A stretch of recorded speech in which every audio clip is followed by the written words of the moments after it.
A psycho teacher says that he would rather me pass away in his classroom than leave in the middle of class just to check my type 1 diabetes, even going as far as refusing to allow me to leave the classroom when I quite literally felt I was about to pass out, putting me in a situation that was incredibly dangerous and very irresponsible on his part. Here's what happened. Okay, to start things out, I'm an 18-year-old male and I have type 1 diabetes. I also have an alarm that goes off every 2 hours to remind me to check my blood sugar. And usually I go to the bathroom with my little lunch bag that has everything I need, my blood testing things, the insulin syringe, etc. All of my teachers are aware of my condition and they understand that it's something that I need to do. And they don't really care about it unless it happens during a test, which is completely fair. For reference, my alarm is the sound of a screaming monkey. And yeah, it's annoying, but I can't ignore it this way. My phone is in the lunch bag with all of my other things, so it takes me a bit to turn it off. And I just want to say to all my classmates, I am truly sorry for the noise. Well, a few days ago, we had a substitute teacher in math. I didn't know him and immediately just thought, oh well, I guess I'll have to do some explaining. I told him about my diabetes, my alarm, and that I need to leave when it goes off to check my blood sugar. He told me that I should get a quieter solution next time because the regular math teacher had left, who by the way was super awesome and really chill about all of this. I then explained that this was the only solution I have. Healthcare in the United States sucks, and I can't really afford the fancy continuous glucose monitor or the pump. But his response to all of this was one of the most shocking things I've ever heard in my life, because he looked at me and said, then I guess you'll just have to die quietly. And it's like, dude, who says that to someone who literally just told you that if a monkey starts screaming and they don't go check, then they could actually be in danger? Also, you try living in New York City with 3 kids, one of them being diabetic by the way, on a single nurse's salary. Anyways, later during the class, my alarm went off, and this guy actually told me to stay put and not disturb his class. But I said to him, I'm feeling low on blood sugar, I need to go check it. I was really feeling low and my vision was starting to blur. I felt like I was about to pass out. One of my classmates then yelled, let him leave, man, he's in danger. And after that, I just got up and I left. Well, sure enough, when I checked, my blood sugar was low. I then went to the nurse's office and I took my glucose gel. Now, the nurse knows me too well, by the way, and doesn't have a problem with me stopping by when I'm low. After waiting a bit and feeling just a little bit better, I then went back to class. But when I did, that's when the substitute told me to go wait for him at the principal's office. When we got there with the principal, he started yelling at me, saying that I should obey him because he's the authority figure in class, and that I was undermining his authority in front of everybody. Well, when he said that, I told him to wait a minute, I called my mom, I put her on speakerphone, and I asked her to explain what the dangers are if I can't treat myself for low blood sugar. Well, she explained it, and the teacher left looking incredibly pissed off. Fast forward to the next day, and I actually got an apology letter from him after class, and he told me he was sorry for the incident and that he had done his research. So yeah, lesson learned. Don't mess with me because I will absolutely put you in your place. Oh my gosh, I cannot imagine a substitute actually walking up and being like, oh, I guess you're just gonna have to die quietly. Like, they would rather have one of their students die in the back row than actually have them check their blood sugar. Like, holy crap, if that's really how you feel about teenagers, then you need to get into a different job, dude. I don't care how hard your life is, that's crazy to say. And yeah, the original poster and their mom and pretty much everybody else on planet Earth is 100% right about this. Type 1 diabetes is not something you want to mess around with. That's absolutely something you need to monitor and make sure you're not like on the verge of dying. Like, that's so scary. I don't deal with that. I don't have that personally, but I can only imagine how frustrating that would be. Like, truly, that is so scary in my opinion. Especially when you think about it as a teenager dealing with an adult. Like, this substitute teacher would rather you die on the back row than actually like disrupt his class. And I'm kind of convinced that the one thing he really didn't like is the monkey screaming noises. Like, that's probably what really pissed him off, because from the sounds of it, he seems like an easy target for students to mess with as a substitute teacher. Like, this guy's already miserable as it is, and now he's trying to come at you and be like, oh, you absolutely can die in the back row. Like, that's crazy. I can't imagine treating someone like that. So good for you for shutting this guy down. Like, good lord, he absolutely deserved it, because his attitude was so atrocious that I just can't think of ever justifying that. If you like Am I the Jerk, you're probably going to love Am I the Genius. Check it out, link down below in the description. Also, go to amithejerk.com/submit if you would like to submit your own stories. Am I the jerk for getting married to my husband simply because he had money and I knew I would be secure if I got married to him? Because right now it looks like all of this is falling apart and I just don't know what to do. Here's what's going on. I'm a 28-year-old female and I've been married to my husband, who's 51, for about 3 years. Before we met, my life was chaos, living paycheck to paycheck, struggling with my student loans, and constantly being anxious about the future. But then I met him at a charity event through work, and I found that he was charming, successful, confident, and clearly used to getting what he wanted. We started dating quickly, and he spoiled me with expensive dinners and trips, as well as gifts, and even paid off my student debt just because he could. But here's the thing, I knew exactly what it looked like. A young woman with an older, rich man. But at the time, I told myself I did love him, or at least that I could grow to. When he proposed, I said yes, and my friends were divided, with half of them saying that I was being smart, and the other half saying that I was selling out. But honestly, I was tired of struggling. I wanted security, stability, peace, and he could offer all of that. But now, a few years in, I can actually admit that I don't really love him. Not the way you're supposed to love your spouse, at least. I respect him, I care about him, and I appreciate what he's done for me, but I don't feel anything deep anymore. Recently, during an argument, he accused me of using him. And when he said this, I got defensive and I snapped. I said to him, well, at least I was honest about what I wanted. You wanted a pretty wife to show off, and I wanted stability. We both got exactly what we wanted. When I said this, he looked genuinely hurt and hasn't spoken to me much ever since then. Well, ever since this incident, my friends are split. Some of them say it was cruel but truthful, while others think that I'm heartless for saying it out loud. Now, here's the thing. I'm not cheating, I'm not lying, and I'm definitely not trying to hurt him. But I have simply just stopped pretending. We both knew what this marriage was when it started, but now that I've said it out loud, I can't tell if I crossed a moral line. So am I the jerk for marrying someone for money and admitting that I really don't love my husband? Because right now, I seriously just don't know what to do. Okay, I'm gonna share my opinion here, but yeah, I do think you are the jerk. I totally understand that you wanted stability and you wanted success and you wanted to be like cared for and all that stuff. But if you really want that without any of the love that comes along with it, or any kind of like caring that you might expect from your husband or vice versa, then you really should have gone about this in a different way. Like, I'm just gonna play devil's advocate here. Like, if you really didn't like him, but you did still want to be like spoiled and have expensive dinners and have more things paid off for in your life, which by the way, I think is a terrible reason to get married to someone. That's just my take. I think marriage should be about love between the two people getting married, but that's neither here nor there. But with the path you took, the least you could do is at least play ball and try to play nice. Like, sure, you don't love him, but at least you care about him and you're trying to be nice and kind and be a good partner to him. And it sounds like you completely failed because this guy's like, wait a second, you're just using me. And on top of that, I kind of don't think this guy knew what he was getting into. Like, it really seems like he thought you were the love of his life, but now he slowly discovered and confirmed through your comments previously that no, you really did only marry him for money. And I don't know about anyone else, but I think that's horrifying and that is such a terrible reason to get married. Again, that's just my opinion. Maybe you have a different one. Please leave a comment. I would love to hear what you have to say. So yes, I do think you're the jerk here. Like, I could easily see this guy going and being like, okay, I'm just gonna get a divorce or something like that. Which, don't get me wrong, I really hope that doesn't happen. Like, I hope you guys are able to like figure things out and find some kind of like mutual ground to stand on. But honestly, it just seems like you got into this for the wrong reasons, and that is not fair for your husband or for you, because eventually that bubble's gonna pop, and it kind of looks like it already has. Am I the jerk for asking my girlfriend to stop using my expensive camera equipment anytime she tries to make TikTok videos for her channel? Because after I found out she's not taking care of them, and she literally is just leaving it around wherever she wants, I've decided to put my foot down and take back my $4,000 worth of equipment. And at this point, I don't know if I made a mistake, and I seriously just don't know what to do. Here's what's going on. Okay, I'm a 30-year-old male, and I'm really into photography. It's been a hobby for about 10 years now, and I've invested in some good gear. A couple of cameras, some lenses, some lighting setups, etc. It is not cheap, and I'm very particular about how I handle my equipment. Now, my girlfriend recently started a lifestyle TikTok channel and asked if she could use my camera setup for her videos. And you know what? At first I said sure, as long as she was careful with my stuff. But then I started noticing smudges on the lenses, my tripod legs getting bent, and even one of my SD cards going missing. She also left my camera outside overnight once because she got distracted editing. I then asked her to start using her phone or maybe even buy a beginner camera. And when I said this, she got upset with me, saying that I was gatekeeping creativity and that as her boyfriend, I should want to support her passion. But I said that I do, just not at the expense of my $4,000 worth of equipment. She's now calling me selfish and saying that I care more about objects than her dreams. And her friends are even backing her up too, saying that I should just chill since I don't even do photography professionally. I feel bad, but I also just don't want my stuff ruined. So am I the jerk here? Because I really don't know what to do.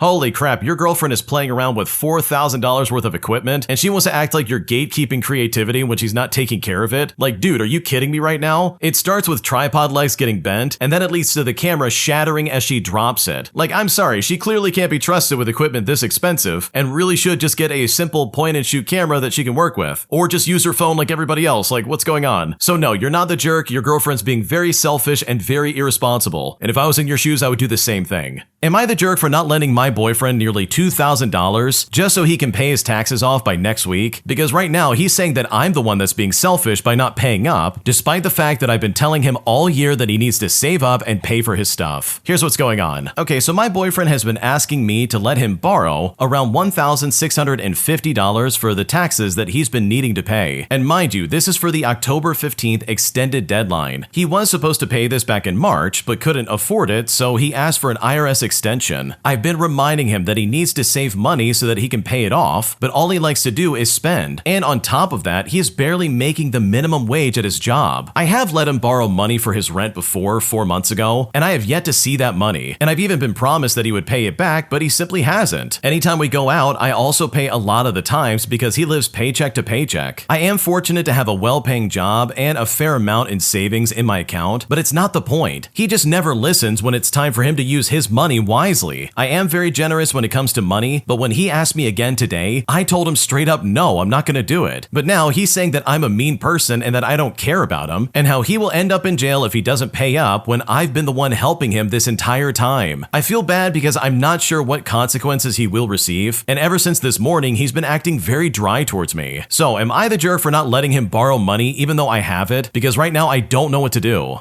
Oh man, I would definitely never pay that kind of money, especially if you've been reminding him all year to do it. Like, for starters, your boyfriend doesn't sound very responsible, and in my opinion, I can see this kind of falling apart. Like, hopefully it doesn't. Hopefully your relationship lasts and it's really happy and like long lasting. But if this guy's seriously trying to blame you for not paying his taxes, like, that's a huge red flag that I would simply never ignore. Would I be overreacting if I said I was gonna quit my new job after my job has still not paid me for over 80 hours of work time? Because right now I'm very frustrated and I don't know if I'm making a mistake. Here's what's going on. Okay, so I started my new job at the United States Postal Service last month, and I've got to say it's been challenging, just to say the least. The routes tend to be long and confusing, and the vehicles we're given are incredibly old. Compounding all of this, however, is the fact that I've been badly underpaid for my first 2 pay periods. Orientation and academy, etc. was promised to be paid for, but my first pay stub yielded a net pay of like $230, despite having 80 hours in that 2-week pay period. 62 of those hours were labeled as non-scheduled CrossFit, which is regarded as unpaid. And on the second pay period, another 19 hours had the same issue. I've called human resources and they passed the buck all the way to my supervisor. I explained the issue to her, and she seemed shocked at the amount of hours I was owed. She then asked me to email my 2 pay stubs to her and said that she'd be in touch with her boss. And it's now been several days and I have absolutely no updates. Well, today at work was completely exhausting. I'm expected to learn this labyrinth of a route over the next week, and I only managed to finish because my coworker and instructor came by to relieve me of half of my remaining mail, as well as all of my remaining packages. Yet I feel like I'm doing a lot for a workplace that seems to be dragging its feet to actually pay me. If I don't have any tangible updates tomorrow, which is when we deliver Amazon packages, I'm probably going to deliver an ultimatum. Either pay me what I'm owed or I'm going to stop coming in. So seriously, am I overreacting? Because right now I don't know what to do.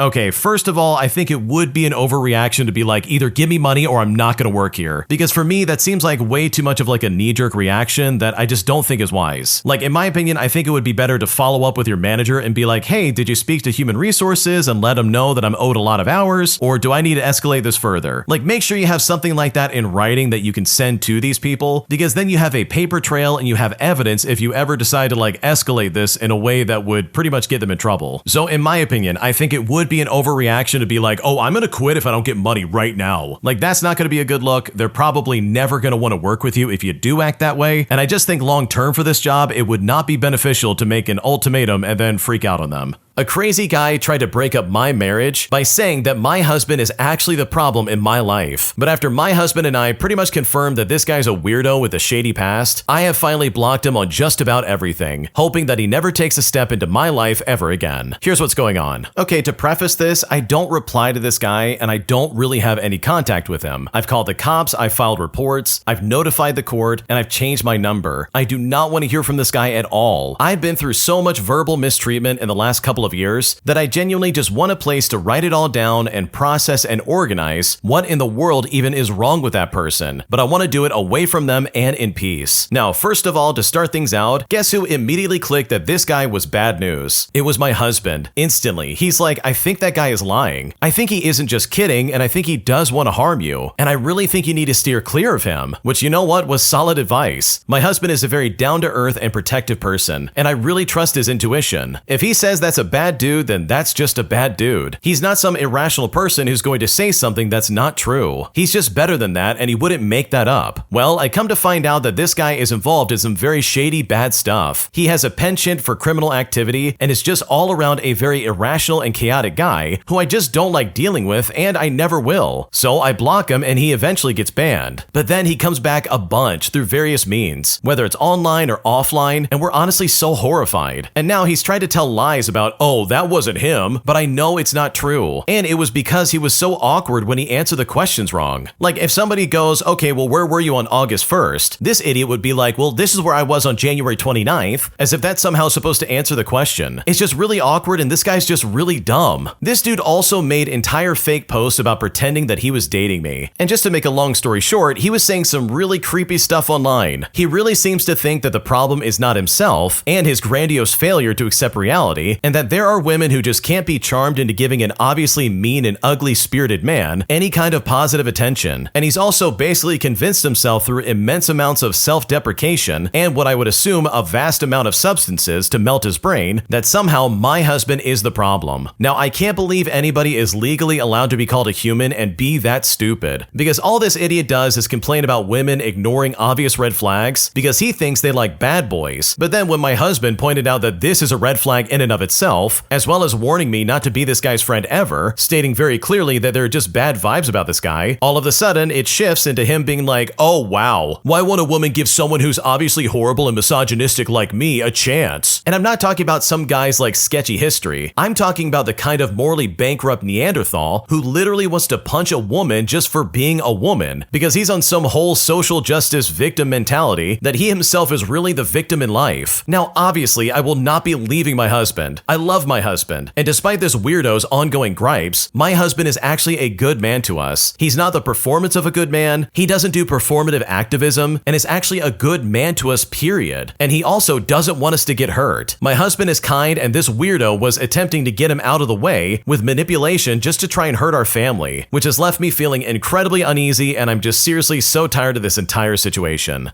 Okay, let this be a lesson to anybody who's listening that, dude, just because someone's posting and like screaming at you online does not mean you ever have to engage with them. Like, this guy sounds insane. He's trying to be like, oh, your husband's the problem and I'm the answer. He's just one big red flag. But in reality, this guy's just literally projecting. Like, your husband sounds like a decent human being, and he obviously spotted this giant red flag of a human being walking right in front of his family. Like, holy crap, what a weirdo. So hopefully he never steps back in your life. That sounds like a miserable experience, and I don't blame you for this being an upsetting experience, because this guy was obviously trying to tear your family apart, and that is not fair in the slightest. Today, my boyfriend said that I broke his trust after I told my friend about a prank that he did, because right now he's very upset and I don't know how to fix the situation. Here's what's going on. To start things out, I'm 18 years old and I'm dating this guy who's 20 years old. We've known each other for around 6 months and been dating for about 2. We're in the same college and share a friend group, so we see each other almost every single day. Things were okay until this weird situation happened, and now he's saying that I broke his trust, and I don't know if I actually did something terrible or if he's just blowing this way out of proportion. So here's how it all went down. A while back, he decided to prank one of his close friends, and his prank was pretending that he wasn't serious about me, like saying stuff such as, oh, I only see her as a friend, I'm just playing around, basically making it sound like I was just a joke to him. Later on, he told me about the prank and asked if he could use my name in it, like saying I told him to do it just to see my friend's reaction. Because he said he had already pranked her and made her mad before, so he said that she wouldn't trust him again, so he wanted to use my name to try and get around that. Now, I've got to be honest, I didn't really think too much about it, and I was pretty much okay with it. He then specifically asked me not to tell my friend that he was behind the prank, and I agreed. But the next day, I kind of slipped up. My friend mentioned the prank, and I was anxious and I wasn't feeling good, so I just blurted out that it was actually his idea and that he only used my name. And you know what? My friend didn't really care and was completely chill about it. Later, I told him that I told her because I didn't want to hide it, and at first he didn't react much, but a few days later, he texted me saying that he was really hurt that I broke his trust. He said things like, I don't think I can even trust you for a while. If it were any other girl, she would have been down for it. You proved that girls always spread everything. You were the only person I thought I didn't have to think twice about. He then said that if I was any other girl, she would have been blocked already. He also said that he always thought 99% of girls share things, but that I was the one person he thought he could trust from his heart, not from his brain. And now, according to him, I proved him wrong. I mentioned that I suddenly feel this distance between us, and he said, well, that's what happens when trust is lost. And so I asked him what I could do to try and fix it, and he just said that trust just comes back naturally, if at all in the first place. I then asked him if he still wanted to be with me, and he said yes. I also asked for reassurance and kind of a guarantee or something, but he said that he doesn't know himself. Now, here's the thing, I apologize a lot. I told him I didn't mean to hurt him, that I just slipped up, and that I will be careful next time. But he also said things like, well, now you're gonna have to think before you speak, because apparently I proved that I can't keep things between us. I said that I don't want a relationship where we can't be open with each other and not tell things, so he said that he can be that for me, but I can't be that for him for a while. And when he said that, I cried. I over-explained and I told him everyone deserves a second chance, and finally he said the following, fine, I'll give you this one chance, this last one. And I even reassured him about it, that it's just not gonna happen again. But it made me feel like weird or something like that. I get that I shouldn't have told my friends, but like, did I really break his trust that badly? Or is this an overreaction and a red flag because I really don't know what to do?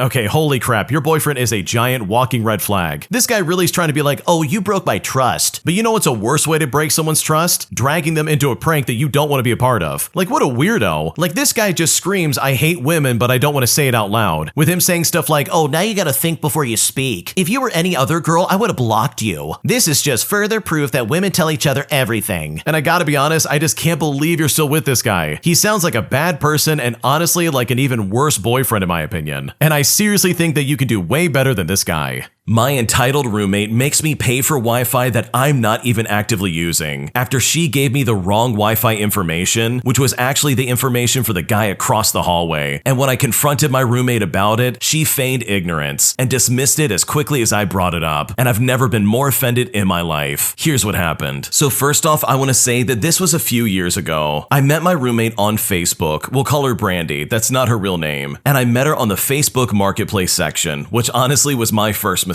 I was struggling to find a place and found this place that was close to my work and within my price range. Brandy had lived in the apartment for a couple of years already and was looking for someone to split the cost of the rent since it had gone up. We seemed to hit it off initially, and after seeing the apartment in person, I agreed to co-lease it with her and split the cost of the utilities. I'm going to be honest, I was 90% sure that this would be fine, but that remaining 10% was a part of me saying that it's fine now, but something is slightly off with her, and I really should have listened to that 10%. Let me paint you a brief picture of Brandy. She came from a lower upper class family, so she was relatively well off. She was somewhat down to earth, but sometimes her ignorance and entitlement really show through very clearly. One example of her ignorance was when she once commented on the water in her boyfriend's apartment and how it always seemed to get hotter faster than the hot water in our apartment. For context, her boyfriend was on the first floor and we were on the third floor of the building. I kind of shrugged it off until she proceeded to say that it was because it took hot water longer to travel up to our apartment. I immediately did a double take and asked her to clarify. Did she mean that it traveled from the lower floor in our building to our floor? But she said no. She then said, it goes from the bottom of the hill to the top of the hill where our apartment was. I tried to explain to her that that's not how hot water works in the slightest, but she kept insisting that it was. So I just dropped it. Once Brandy had made up her mind that she was right, there was absolutely no changing it, no matter how much information you presented. Another time, her boyfriend got her a very lovely arrangement of red, pink, and purple roses for Valentine's Day. Now, if you've ever ordered flowers, especially for Valentine's Day, you'll know that they can get very expensive. And this was a full bouquet, so it must have been easily up to $150. I came home and commented on how beautiful they were and how sweet it was that he got her flowers. She scoffed and said, yeah, but they look like standard cheap arrangements. You could get these anywhere. I'm making him buy me new ones. And when she said that, I was so shocked. All I could really say was, oh, and I just walked over to my room. Now, when I moved in, Brandy said that she would pay the bills for utilities since they were already in her name and just asked that I would Venmo my half to her. She would send me an itemized breakdown every month in the form of a funds request in Venmo, and I would just pay her my half. I guess in hindsight, it was a really naive thing to do, but I agreed. So one day I came home from work when she was getting the internet set up at the apartment. When I moved in, I asked for the password to the Wi-Fi, and she sent me a screenshot of the router with a long generated password, then mentioned she was getting it set up for later that week. I thought that was odd, but I thought maybe she was setting up a specific Wi-Fi just for her work. So when the technician gave her the password, I, of course, asked for it. She froze for a moment, like she was contemplating if she should. Then I said, or am I supposed to just use the original one you gave me? Like, is this one separate? She quickly said, yes, just keep using that one. I didn't think anything of it and I just agreed. For the next 4 months, I continued to pay for my half of the Wi-Fi without another thought. I did think it was strange that sometimes I would plug my Amazon Fire TV into the TV in the living room and it would buffer a lot. But when she would use her Apple TV, the connection was always smooth. I didn't get an answer until one day when my boyfriend, who we'll call Mark, was over at the house. Mark is not his real name. We were hanging out in the living room when my roommate wasn't home and wanted to connect his Nintendo Switch to the Wi-Fi. I gave him the password and he immediately pointed out that the signal wasn't very strong. He asked where the router was and I showed him the one that she had set up. He told me it wasn't the same router since the picture of the password Brandy had given me was of a Verizon router and the one in the apartment was a Charter router. We looked for the Verizon one but couldn't find it in the apartment. So Mark followed the signal on his Switch until he had full bars. We quickly realized that he had a full signal when he was standing in front of our neighbor's door across the hall from us. I then texted my roommate, pretending that I had lost the screenshot of the Wi-Fi password that she had sent me months ago, and asked her if she could send it to me again. Instead, she sent me the login and router details of the Charter Wi-Fi in our apartment. So it was confirmed. She had been charging me for Wi-Fi for 4 months, and I have been stealing Wi-Fi from our neighbors across the hall. Eventually, I confronted Brandy about it, and she feigned ignorance, saying that she didn't remember telling me not to use the Wi-Fi in our apartment, even though I knew beyond a shadow of a doubt that she had. When I told her that it wasn't fair for me or the guy across the hallway that she has done this, she retorted by saying, it's fine. The guy across the way owes me money for something, so it works out. But I pointed out that any money issues between her and the guy across the hallway had nothing to do with me, and that she had lied and stolen $140 from me over the course of the past several months. She insisted that she did nothing wrong and that she didn't owe me anything. I was afraid that she would try to kick me out, although I wasn't aware at the time that I couldn't be kicked out because I co-signed the lease. I had been homeless for a year prior, struggling to find an apartment in a safe neighborhood that I could afford due to my low-paying job. This was the first place that was both in my budget and in a safe neighborhood, and at the time, I couldn't move in with my boyfriend because he didn't make much at the time and lived in a shoebox-sized studio apartment, so I just let it go, and I didn't say anything about it for nearly a year. I thankfully ended up getting it back when I moved out because, much to no one's surprise, we had a huge fight, which then caused me to later move out of the apartment. So overall, I'm really glad that I don't live with Brandy anymore. Brandy in this story sounds like a piece of work. I mean, how absolutely dishonest can you be? She not only lied to you about having to pay for that Wi-Fi, but she also gave you the Wi-Fi information to the guy across the hallway. Like, seriously, that's messed up. And that's not okay in the slightest. But thankfully, it looks like you did get your money back in the end, and you were able to move out of that apartment. And I don't blame you for getting out of there when you could, because your roommate sounded super shady. And in my opinion, it probably would have been only a matter of time until she tries some other sketchy stuff on you. If you like Am I the Jerk, you're probably going to love Am I the Genius. Check it out, linked down below in the description. My wife and my parents don't get along, and I'm tired of dancing around the issue after so many years, and I seriously don't know what to do. For basically the entirety of our time together, which is 5 years being married and 9 years being together overall, my wife has disliked my parents. My wife is very sensitive and can take things very personally and blow things out of proportion. My parents, who are definitely not without blame in this, can be a bit hard to deal with. My mom is, to be honest, a bit of a narcissist. She's the kind of person that just isn't super warm and can say things without a filter and kind of makes things all about herself. To be honest, it's something I've been aware of, but until I met my wife, I never realized what a problem it was. I think that over time, I've just kind of dealt with it and just wrote off her behavior as that's just mom being mom. But with my wife being so sensitive, I've gotten better at calling my mom out for her behavior, though I admit I don't do it as much as I should. Some other important facts that will be relevant later on is that my wife and I live about 7 hours away from my parents. I have 2 brothers, and both of them live 4 hours from our parents, but in different cities. My wife's parents live about 20 minutes away from us, and we see them often. My wife has high anxiety around seeing my parents, and honestly, it's mostly my mom. She and my wife are just like oil and water, just like in the way I touched on earlier. Part of the reason is that my mom has a history of saying some very unkind things to her, and I admittedly wasn't great about standing up for her in the past. It's something I've gotten a lot better at, but there's still some anxiety on my wife's part. I would bring up the topic of my parents visiting us or even us visiting them once every 3 or 4 months or so, and usually it would start a big fight. I'd say about half the time, my wife would agree to see them. We kind of came to an agreement when my wife said that she wanted to only see them a few times a year, and I agreed, mostly for the sake of keeping the peace. But we'd still get into arguments when I brought up trying to see them. My wife and I have talked about putting up boundaries with my parents, which I am still working on, and I think I'm doing an okay job at it. Our daughter was born 2.5 years ago. I had always assumed, perhaps hopefully, that my parents would change their ways when they became grandparents. I had great relationships with my grandparents on both sides, and was hoping that our daughter would have the same with my parents. However, it hasn't quite been like that. While they haven't been unkind, they're not the kind of grandparents I was hoping they would be. For example, they rarely ask about our daughter unprompted. When we FaceTime them, they'll talk with our daughter for a few minutes, then go off to talk about their own thing. It always feels like they want to be grandparents, but on terms that work for them. I also think it hasn't helped that my wife's parents, who see our daughter often, are the complete polar opposite of my parents. They're your typical lovey-dovey grandparents. In the first year of our daughter's life, my wife had a tough time with postpartum depression. As such, I didn't really push the topic of my parents visiting with her on them. Fortunately though, due to COVID, I was able to kind of push off their request to visit us. But once COVID kind of let up in the spring of 2021, they came down to visit a few times, and it was okay. My parents didn't really interact with our daughter like we had hoped. They played with her a little bit, but they just seemed interested in working on their laptops and playing on their phones. My wife and I were both upset as to how that trip went. A few weeks after that, we went to visit them at their house, but we had to leave early because our daughter got sick. When we left, my parents seemed upset with us and kept saying things like, "Oh, she's not sick, she can stay, it's fine," which really bothered my wife and I. Things then were okay for a few months. We saw my parents a few times, but it was mostly at big events, like weddings, anniversaries, or parties, stuff like that. So they didn't have much one-on-one interaction with our daughter. The last time they saw our daughter in person was for her birthday party. It felt like my parents didn't even spend as much time with our daughter as they did with our niece. While I was a little bit hurt by it, but didn't say anything to keep the peace, my wife was completely distraught. Since then, things between my parents and my wife haven't been great. They've been acting the same. They'll ask us about her intermittently and do the same thing when they're on FaceTime. They've asked me a few times about coming home to visit, but when I bring it up to my wife, her response is, "No, I don't think they've earned the right to visit." My wife is of the mindset that having a relationship with your grandkids is something that's earned, not given. While I agree to an extent, and I don't think that my parents have earned a free pass on everything, I do think that we could stand to foster a bit more of a relationship with them, but my wife won't have it. Things have come to a head when my parents have been trying to plan a week-long vacation with us, and this would include my brothers and their spouses. For some context, my wife and I go to the beach for a week with her family, as do my brothers with their respective in-laws. My parents wanted to also book a vacation house with us, partly because they want to spend time with us, but also because I think they're just jealous. When I brought it up with my wife, it started a minor fight that we ended up compromising, that we wouldn't go for the whole week because she didn't want to spend that much time around my parents, but rather we would just go for about 4 days. I was worried about the optics of how that would look to my parents, but fortunately, neither of my brothers and their families could stay for the whole week either. I texted my parents to let them know that we'd only be there for 4 days, and everything absolutely hit the fan. I received a text from my mom saying how sad and frustrated they are at how they haven't built the relationship with our daughter that they want to, and that they were hoping to spend the entire week with her. She also added that they keep wanting to come see us, but I keep pushing them away. My mom then went on to say how she never had a relationship with her grandmother, and that she would be sick if our daughter had the same relationship. She then went on to say how all 3 of her sons had great relationship with our grandparents, and that we, meaning my parents, never stood in the way of those relationships. Anyways, with all things considered, I'm just at my wit's end with this. I can't exactly say, "Well, Mom, a big reason why I keep dodging your visits is because my wife hates you and your visits cause massive anxiety." I feel like I've been able to put up this charade to them that everything is fine, but this feels like a house of cards that's about to fall over. Honestly, I just want everyone to get along, and I hate that both my mom and my wife are upset at me, but both sides just keep digging their heels further into the ground, and I'm not sure how to keep keep the peace, and I seriously don't know what to do. Honestly, it doesn't sound like your wife is sensitive, but in reality, I kind of feel like your mom is just a jerk. And sure, maybe it feels like you're making a choice between your wife and your mom, but in reality, this is not a choice. You need to pick your wife first, to be completely honest with you. You put up with your mom's behavior because you were a kid, and you didn't know any better, and you didn't know how to cope. But now you're an adult, and you made a promise to your wife that you would be with her and that you would choose her first. And from what I'm reading, it really seems like you're putting a lot of the blame on your wife in the first place. You're pushing it aside as if she's being sensitive, when in reality, she's probably being reasonable, and you just have been gaslit so much that you don't see how toxic your mom really is. And maybe this is a hard thing for you to come to grips with, which honestly would not be surprising. It is your mom after all, so you feel the need to keep the peace because that's what you've done your entire life. And let's face the facts, your wife doesn't want them visiting because she knows she can't rely on you to handle your parents. You literally don't have her back. In fact, your post really kind of leans on the fact that your wife is the center of blame and that her refusal to spend time around these people who mistreat her is somehow unreasonable. And instead of being honest with your parents and telling them exactly how it is, you're literally shifting the blame over to your wife. And that really seems like the perspective that you're coming from when it comes to this post. Because at the end of the day, your wife is looking out for herself and her daughter, because clearly it doesn't look like you are. And that's not fair in the slightest. And I really don't think you're the middleman either, because honestly, it seems like your wife is the front man, and you're just standing behind it and saying, oh, there's nothing I could do about it. So in my opinion, I think you need to set some serious boundaries while also apologizing to your wife, because she's put up with this for quite a while now, and it seriously should not have gotten this bad in the first place. My mom would try to make me promise as a child that I would take care of her and give her money when I become an adult, and I'm just now reflecting on it, and it seriously freaks me out. So this is a random memory that popped up in my head today, but this feels so messed up now that I'm thinking about it. Ever since I was a little kid, my mom would ask me weird, off-the-wall questions, as well as make me promises to her. It ranged from her asking, am I a good mom? All the way up to, are you gonna take care of me as an adult rather than put me in a nursing home? Promise you'll take care of me? And I never thought these were weird until she kept asking me even as a teenager. But what really gets me is how she would make me promise to give her part of my REZ check once I hit 18. She would do so in a way that would seem so innocent, but incredibly binding, as if she fully expected to remind me about it if I never paid her. For those of you who don't know, an REZ check is money given to people who descend from Native American tribes and have rights to the reservations. My dad is part of such a tribe and has been receiving a couple $1,000s every month since he was about 18 years old. And I was set to start collecting these checks myself once I turned 18 as well. Sadly, due to a bunch of political garbage between the Native councils and the American government, my blood was considered too diluted to receive these checks. But I mean, oh well, I can't miss what I never had. But this made my mom really upset though. Eventually though, it hit me as an adult that my mom was trying to get me to promise her that I would give her half of it growing up. It was a frequent conversation where she would be like, you promised to take care of mommy. Are you really going to let me have a portion of your money? And she would do this for as long as I can remember. Honestly, it really ticks me off thinking about it. How did she not see how weird and toxic that behavior was? I don't know. Maybe she was just super insecure, and due to her disability, she was looking for a way to get paid since she felt she couldn't work anymore or something like that. Luckily, now she's overcome those insecurities and learned to live independently with her disability, even getting a job where she makes a decent amount of money that she doesn't know what to do with. She sends me and my family money for special occasions and doesn't ask me any of these weird questions anymore, not even about living with me now that I have a house and a family of my own. Still though, I have to wonder what went through her head when she would try and make a child promise that they would pay her once she became of age. It's honestly weird, and I'm so glad that I don't have to do that. Your mom was seriously being super sketchy. I mean, that's crazy. You don't do that to a child, let alone a 6-year-old who doesn't know any better. So I think you're on the right track. You can't miss what you never had. So it really is a good thing that you never had to give any money to her in the first place. And it's also nice that she found a job of her own that pays really well. That way she can have some semblance of freedom and independence while also respecting you and your money. My mom gets very upset that I'm independent now and that I now don't always have to take her advice. But as a result of me setting some boundaries, she's gotten upset and decided to take it all out on me all of the sudden. And at this point, I seriously don't know what to do. So for context, I'm 23 years old and my mom is 54. I am the only child of my parents and have been close with both of them. I graduated college in May of 2022 and started dating my boyfriend a month prior fire in April of 2022. I've been thankfully working as a teacher since August of 2022, and I have become very independent, from making my own money to living with my boyfriend. And you know what? I feel like this upsets and angers my mom, and I feel like she wants to control me even though I am a responsible adult. Since October, I have had a plethora of medical issues that haven't been resolved, and this is even after a general surgeon's intervention a few times. I asked the surgeons back in November if seeing a specialist would have been beneficial, but they did not think so at the time, so I just followed their orders. The whole time, my mom was very opinionated about the whole thing and has always lacked trust in doctors for whatever reason. She was upset and still reminds me to this day that I should have advocated for myself more and seen the specialist. She constantly makes me feel bad about it and how I prolonged any healing. I explained that I obviously can't go back in time and I have to make the best of the situation now, but it's never a sufficient answer. Another thing with her is her drinking. My boyfriend and I are clearly of legal drinking age, and we like to enjoy a drink or two with our meals. Neither of us nor any family members have struggled with alcohol or made any poor decisions regarding drinking. She constantly grills me about it though. She simply doesn't see the need for us to drink as often as we do, and has even said the same to my half-brother and his wife. She tries to say that my drinking is impeding me from healing from all my medical issues, despite getting a green light from the doctor. Today, I explained to her how she doesn't have to understand or support every decision I make, and back in January, I asked her to please only give advice if and when I ask for it. If I don't take it, she gets frustrated. She gets passive-aggressive and says that no one cares, or she puts herself down by claiming, "I know, I'm just the jerk of the family." She even started crying because my grandparents and brother don't always take her advice, and this is advice that she gives out without anyone asking for it, and she decided that now was a good time to take that out on me as well. She even told me today that she is going to give advice and her opinion regardless of what anybody else thinks, because she's my mother and she can. And she also tried to make it seem like I said they have not supported me whatsoever, which isn't true. Once I stood up for myself and I told her that I don't owe them an explanation for my decisions and assured them that I am responsible, she just straight up hung up on me. I'm at a loss right now. I'm sure she thinks that because I'm 23, have a job, and have a boyfriend who's older than me, that I think I know it all somehow. But I'm honestly tired of all of this. Has anyone ever had an experience similar to this? What should I do? The way your mom is acting is ridiculous. You really are an adult, and you can make decisions for yourself. And it sounds like your mom is just upset because now you can make your own decisions, and she literally plays no role in that in the slightest. And that's seriously not your fault. That is literally and completely only on your mother. But you know what? You've made your wishes known. You've drawn a line in the sand, and you've decided, hey, this is my boundary, and I don't want you to cross it anymore. It's not like you're saying, oh, I don't want you in my life anymore, because your mom is certainly trying to twist it in that way, and she's trying to make it seem like you just don't want her around anymore, which is completely inaccurate, and I seriously would not entertain that for a second. So hopefully your mother can come around and see some kind of reason, because the way she's acting is ridiculous, and you really didn't do anything wrong by setting up some personal boundaries. An entitled Karen tries to excuse her son, who blatantly stole my merchandise off of my display, and when I finally demand to have my merchandise back, this entitled Karen refuses to pay, claiming that he deserves to have it for free anyways. Here's what happened. So I'm 22 years old, and I'm finishing out my last semester of college, and decided to sell some key rings and vinyl stickers I made at my school spring market. I laser cut these keychains and put slogans, royalty-free icons, and some of my own personal designs on them. The keychains are pretty reasonably priced, $5 to $8 depending on the complexity of the design, and usually these things sell like hotcakes at the market. I'm a big Minecraft fan, so I make a lot of creeper keychains, which are pretty popular with a younger demographic. I was at my stall at the market, and I was finishing up a few transactions with a customer when a boy, probably aged 10 to 13, snags one of my more detailed, larger Minecraft keychains off of my display. I call after him and I tell him that he needs to pay for the keychain. He continues to run away, and so I flag over the market coordinator, John, to report the kid for thievery. Eventually, John finds the kid and tells him he needs to pay for the keychain. The kid, followed by his entitled Karen of a mother, makes their way over to my stall. I tell the entitled Karen that her kid stole the keychain, and either he needs to pay for it or it needs to be returned. The entitled Karen immediately starts going off about how ridiculous and how embarrassing this whole ordeal is. You screamed at my son, but you also sent security after him, embarrassing him in in front of the whole market. This entitled Karen then claims that her son is going through therapy because he has onset social anxiety disorder, as well as onset agoraphobia. She proceeds to look down at my shoes and sees that I have creepers on my Crocs and says that I could relate to the love of video games and try and cut her son some slack because that's the honorable thing to do for a child in need. Whatever that means. I told her that I would be happy to give him a discount, but I could not afford to give these away for free as I used the profits to pay for my college tuition. I also told her that I sympathize with her son, but social anxiety is not an excuse to be a thief. Now, apparently this was the wrong thing to say, because this set this entitled Karen off in a horrible way that caused a massive disruption in the entire venue. She then started screaming at me, shouting that her son was not a thief, and at this point, she was scaring customers away, and people were literally actively walking away from the booths that were near mine to avoid this conflict. I tried to keep a level head, and at this point, her son looked like he wanted to shrivel up and just melt. I felt really bad for the kid. I mean, no wonder he has social anxiety. He has a mom who's willing to make a scene like this over something so small. The kid even tried to give me $8 to just pay for the keychain and get it over with, but the mom took it out of his hand and shoved it in her pocket. Eventually, John came and asked her to step away from the booth as she was disturbing customers. The entitled Karen and her kid ended up leaving, but the kid did pay for his keychain. I even threw in a free sticker to apologize for him having a mother like that. Overall, I ended up selling out of my stock and had an eventful rest of the market. Some onlookers even remarked that I handled the situation pretty well. Needless to say though, I will probably be switching to online sales for the foreseeable future. That is honestly ridiculous. First and foremost, that kid should not have stolen from that table, and he is seriously lucky that he didn't get arrested. I don't know if anyone out there has been to markets or like convention centers where they have like an artist alleyway, but some of those places that I've been to are really tightly run. Like if you get caught stealing and make it out of the venue, you could get arrested. Like it really is serious. Plus, a lot of these artists and the people who make the merchandise really do make a living off of those things that they sell. Like they use that to pay for bills and to buy food and get medicine, like seriously important stuff. So yeah, it was just an $8 keychain, but you know what? That's $8 out of the original poster's pocket. But if you really do look at it, the kid's only like what, 10 to 13 years old? I think any reasonable person would be at least forgiving and say, hey, you can keep it, but you have to pay for it. Otherwise, give it back. This is not a charity and you can't just give it away for free. That's not how this works. So with that in mind, the way the mom was acting is seriously crazy. Like to get up in your face about her son stealing and making a fool of herself and making everybody else around her uncomfortable, all of that is just completely inappropriate. And I think the original poster has it right. No wonder the kid has anxiety, especially if his Karen of a mother is gonna act like that when he's the one that messed up and tried to steal something. So honestly, good for the original poster for sticking to their values and for not caving into this weird lady, because entitled Karens who act like this really do need to be put in their place, especially if they're gonna act crazy and start shouting like a maniac. If you like Am I the Jerk, you're probably going to love Am I the Genius. Check it out, link down below in the description. This next one came from the Am I the Jerk podcast subreddit. Check the links in the description if you'd like to submit your own story. Am I the jerk for hiding my late mother's earrings from my father after knowing that he would try to pawn them off for some money? So when I was young, my family wasn't rich. Sometimes we were getting by, and other times we were borrowing money left and right. My mom had some jewelry that they sometimes pawned off, but they always got it back. All this changed when my father went to work abroad and started making good money. We lived comfortably for about a year, and then my mom started having health problems. For the next few years, the majority of what my dad was sending us went into my mom's treatments, and unfortunately, she did eventually pass away. And even worse, my dad could not come home for the funeral because of his contract. My grandmother took my mom's gold earrings that she wore every day and started wearing them herself to have something to remind herself of her daughter. After a few more years, my dad came back home permanently. He decided to use some of the money he made to buy and renovate the place we were living in, as by that point we were renting. However, he seriously underestimated the renovation costs, and he ended up spending almost everything he had. So financially, we were back where we started. A few months later, my grandmother also passed away. The neighbor who found her told me she took her earrings and put them in a safe place in the house. I checked later on and they were there, and so I took them with me. Fast forward to 2 weeks ago, and I was visiting my dad, and I was about to leave when I spotted something in his jacket pocket. It was a piece of paper with the word pawn written on it. I took it and I read it. It was a receipt from the pawn shop where they object pawned was described as a woman's gold ring. He started pawning her jewelry again. While I was a bit furious that he did this without telling me, I understood that he needed the money. So to try and keep the peace, I pretended that I never saw the receipt in the first place. I'm now in college by this point, and I have free student housing because I'm technically now an orphan. Because of the same reason, the state pays me a certain amount of money monthly as long as I'm in school. It's not much by any stretch of the imagination, but I do get by. A few days ago, my father suddenly asked me if I had any idea what happened to my mom's gold earrings. My grandmother wore a bandana on her head, which is very common for old women of our country that we live in, and it must have covered her ears. And I guess neither me or my grandmother told him that she took the earrings, so he technically doesn't know where they are. Knowing what he did with the ring, I honestly did not want him to pawn the earrings too, so I answered him by saying that I have no idea what came of them. He asked me some more questions, but my answers were the same. Now, I know that he needs the money, but I simply don't know if he'll get them back like last time, so I didn't want to take the risk. As far as he knows, my mom was buried with them. But now, with all things considered, I'm starting to feel bad about taking my mother's earrings and not telling him about it. So am I the jerk for hiding these earrings from my father, all because I didn't want him to pawn them off at a store? Should I have told him about these earrings in the first place? What should I do? First and foremost, I want to say you are not the jerk in this situation. The fact that you want to hold on to these earrings and keep them as a family heirloom of sort, even if it's just so you can remember your mother by, is, in my opinion, a really good thing. Like, this clearly could go to one of your kids in the future, and I really don't think it should be pawned off by your father, even if there is some slight chance that he could get it back. Like, that's not okay in my opinion. The original poster went on to say that they're a guy and they don't wear jewelry like that, so they have no intentions of ever wearing it. And you know what? That's okay. That's probably going to be better for you in the long run, because wearing them often could make you forget that you have them on, and that eventually your dad could see them. So it's honestly a good thing that you don't wear them, in my opinion. That way you can keep them in a safe place while also not worrying about having to take them off if you just so happen to be around your dad. So no, you're not the jerk in this situation. You're just trying to preserve a memory of your mother that your father clearly is not taking seriously, and I don't think there's anything wrong with that in the slightest. My coworker, who is clearly in a relationship, confessed to me that he really likes me, even though he knows that I am also in a relationship, and now I seriously don't know what to do. So I started working at this job about a month ago, and after meeting some friends here, it made work genuinely a lot of fun. A group of 2 girls and 3 guys, all in our early 20s. I went out with them yesterday, and it was great. I even told them some personal things, and now I really do love that group. Then afterwards, one of the guys called me and confessed he was into me. Now, that isn't a bad thing, except for the fact that he has a girlfriend, and apparently lied to her about what group he went out with. I feel so sorry for the girl, and I will pressure him to tell her, because she doesn't deserve this stuff, and she deserves a better boyfriend. It is also weird because I've had literally like 5 conversations with this guy in total, so I don't understand why he felt the need to confess to me that he likes me. And to make matters worse, I also have a boyfriend, and he knows that. I even told my new friends how much my boyfriend means to me, and how he has helped me out of my depression. I just don't understand why he would do this to his girlfriend and put me in that position too, especially after what I told them about my boyfriend. Like, seriously, what do you expect me to say? I'm disappointed, and it is a pattern. This is not the first time this has happened. Almost every guy friend I make hits on me after a month or so. I know so many guys that are great, and I want to be friends with them. It just seems to happen every single time, even when I think it won't. It makes me feel like I'll never be a person to a guy, that I'm not a person and I'm just a girl. I'm either something that they physically want to look at, if you know what I mean, or they're just romantically interested in me, or they find me uninteresting at all, and I honestly hate it. I just want to get to know people and talk to them without other intentions. I stopped making one-on-one guy friends because they seem to take it the wrong way when I'm friendly with them, and I don't want to lead someone on or be mean. But I thought making friends in a group would be just a little bit different. So because of this, I lost another friend group. I'm young, and I don't know how to handle this correctly. I can't just keep hanging out with this group now. I feel like that won't be right to my partner, but I really want to be friends with the others. I had such a great time, but that means I'll have to be around that guy too, and I just don't want to. I told the other girl in the group about this, mostly to warn her in case he is suddenly in love with her too, while also not telling the other guys about this situation. Before this all happened, he invited all of us to do something together next weekend, but after I rejected him, I got uninvited. Is this this a sign that I should withdraw from the whole group in general? Or is there a way I can keep being friends with everyone else? I don't want to lose this friend group either, even though it is clearly him that is messing up. What should I do? This is an awful situation, because here you are at a new job and you just want to make friends with people so you can make your working experience just a little bit more bearable. And trust me, I totally get that. Especially when you work in customer service, there are some people that you deal with that absolutely just suck. So having some kind of partner in crime, or even just a colleague that you're friendly with to help you get through the day, really does make a huge difference when you're just trying to get it done. But now you have a guy that's not only going behind his girlfriend's back, but also completely ignoring the fact that you have a boyfriend. Also, he can be like, I really like you. Like, that's so inappropriate. It's so messed up. And it really sucks that this came your way. And you can see what his intentions really were. He wanted to get with you, and he clearly wanted to try and cheat on his girlfriend. And when you said no and rejected him, he has officially uninvited you out of their group. And that's not fair in the slightest. So maybe a possible solution in the future is that maybe you could bring your boyfriend with you the next time you hang out with anyone from work. That way, you can very clearly project to everybody around you that yes, you have a boyfriend. Here he is in person. And no, I'm not interested in you. But at the end of the day, it's pretty clear that this guy's gonna try and have some kind of role in making it so you're not invited to these events or any of these get-togethers in general. And that's honestly really unfair and super unfortunate. I think it would also be valuable to try and find friends outside of work. That might be a really nice solution to this problem where all of your friends are colleagues that you work with. That way you can have some people outside of the job who can understand where you're coming from, who won't also try to hit on you. But to answer your question, I don't think you should withdraw from the group. If he wants to play the game of,